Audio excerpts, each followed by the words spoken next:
नमस्कार मित्रों। सुजौल से इंदौर जा रही एक ट्रेन में एक युवक पहलगांव में हुए आतंकवादी हमले का रील देख रहा था और जब वह रील देख रहा था उसी ट्रेन में कुछ मुस्लिम युवक भी बैठे हुए थे और जो हिंदू युवक रील देख रहा था, मुस्लिम युवकों ने मना किया कि यह रील मत देखो। फिर भी वह हिंदू युवक रील देखता रहा, क्योंकि रील देखने में कोई बुराई नहीं है। और उस रील में क्या था? तो उस रील में था कि जो आतंकवादी हिंदुओं को नाम पूछ करके मार रहा है, कलमा पढ़ने के लिए मजबूर कर रहा है, और फिर आर्मी जो उन आतंकवादियों पर कार्रवाई कर रही है, इस सब का वीडियो था उसमें। तो यह तो हुआ कि ट्रेन में कोई लड़का है जो रील देख रहा है और जो जिहादी आतंकवादी मानसिकता के मुस्लिम युवक है उस हिंदू युवक पर टूट पड़ता है और उसको मारना पीटना शुरू कर देता है।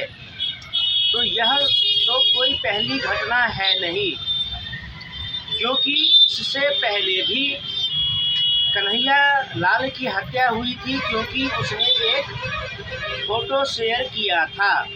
एक फ़ोटो शेयर किया तो कन्हैया लाल की हत्या हुई। एक कुरान पर मोहम्मद पर एक टिप्पणी की गई तो कमलेश तिवारी की हत्या हुई।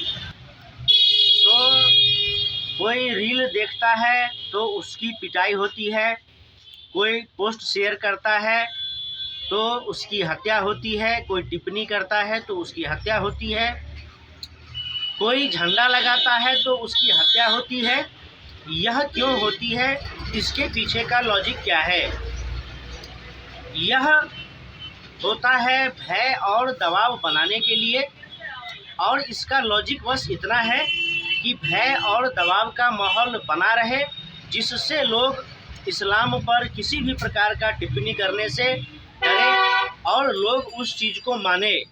और डर और दबाव में ही मतांतरण होता है, डर और दबाव बना कर के ही लव जिहाद होता है, डर और दबाव का माहौल बना कर के ही लैंड जिहाद होता है, और डर और दबाव का माहौल बना करके ही चुनावों में भी ध्रुवीकरण किया जाता है। बहुत सारे जगहों पर देखा जाता है कि मेयर का चुनाव हो, जहां मुस्लिम बहुल क्षेत्र है वहां का विधायक हो, सांसद हो, मुस्लिम होते हैं। और धर्म पूछकर हत्या करना, धार्मिक पहचान को देख करके हत्या करना, धार्मिक पहचानों से घृणा करना, यह कोई नई बात नहीं है। यह 11वीं शताब्दी से ही चला आ रहा है। औरंगजेब हो, बाबर हो, खिलजी हो, गौरी गजनवी हो, सब ऐसा ही करते थे। सब हिंदुओं से उनकी पहचान छीनते थे, जनेऊ तोड़ते थे, मंदिर की घंटियां उतारते थे। जहां हिंदू तिलक लगाते हैं वहां पर उन्हें तलवारों से, गोलियों से मारा जाता था। भय और दबाव का माहौल बनाया जाता था, जिससे इस्लामिक साम्राज्यवाद के जो वस्तुनिष्ठ है उसको प्राप्त किया जा सके।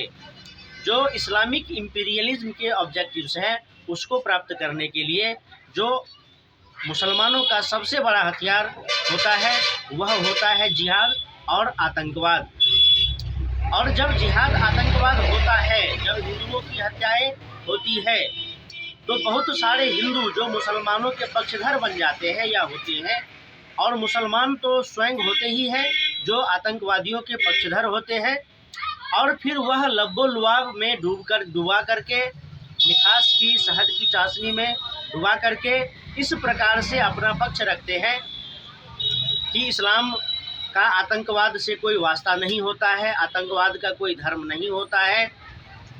वो बुरे मुसलमान होते हैं जो लोगों की हत्याएं करते हैं। फिर बहुत सारे राजनीतिक दल और उनके नेता यह जुमला छोड़ते हैं कि भाईचारा, सर्वधर्म भाईचारा है, पंथ निरपेक्षता है, मजहब नहीं सिखाता आपस में बैर रखना। तो बहुत सारे जुमलों के माध्यम से हिंदुओं को भ्रम में रखा जाता है, और दूसरी तरफ जो इस्लामिक चरमपंथ, इस्लामिक आतंकवाद है, इस्लामिक साम्राज्यवाद है, वह डर और दबाव फैलाने के अपने षड्यंत्रों को, अपने उद्देश्यों को पूरा करता रहता है। भारत में एक प्रकार का इस्लामिक आतंकवादी भीड़ तंत्र है, जो कभी विरोध प्रदर्शन के नाम पर, तो कभी नबी की शान में गुस्ताखी की एक ही सज़ा सरतन से जुदा के नाम पर, कभी रामनवमी यात्रा पर पत्थरबाजी करता है, कभी नवरात्रि के कलश शोभा यात्रा पर पत्थरबाजी करता है, कभी कांवड़ यात्रा पर पत्थरबाजी करता है। हिंदू धार्मिक प्रतीकों पर हमले होते रहते हैं और यह सब करता है इस्लामिक आतंकवादी भीड़ तंत्र। भारत सदियों से इस्लामिक आतंकवाद के कारण लहूलुहान होता रहा है और आज भी हो रहा है।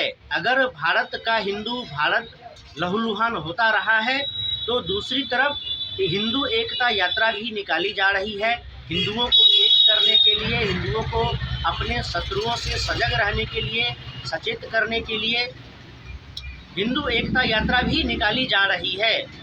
तो अब आवश्यकता है कि जो सनातन का शत्रु है, जो भारत का शत्रु है, उस पर एक कठोर, कड़ा और बड़ा प्रहार किया जाए, क्योंकि जो कांग्रेसी वामपंथी जिहादी का यह जो गठजोड़ है, जो भारतीय सभ्यता संस्कृति पर भाईचारा, धर्मनिरपेक्षता, सारे मुसलमान एक जैसे नहीं होते हैं, इस्लाम का आतंकवाद से कोई वास्ता नहीं होता है, जैसे विश्व भरे जुमले को लेकर के बैठे हुए हैं और भारतीय सनातन संस्कृति पर कुठाराघात करते रहते हैं।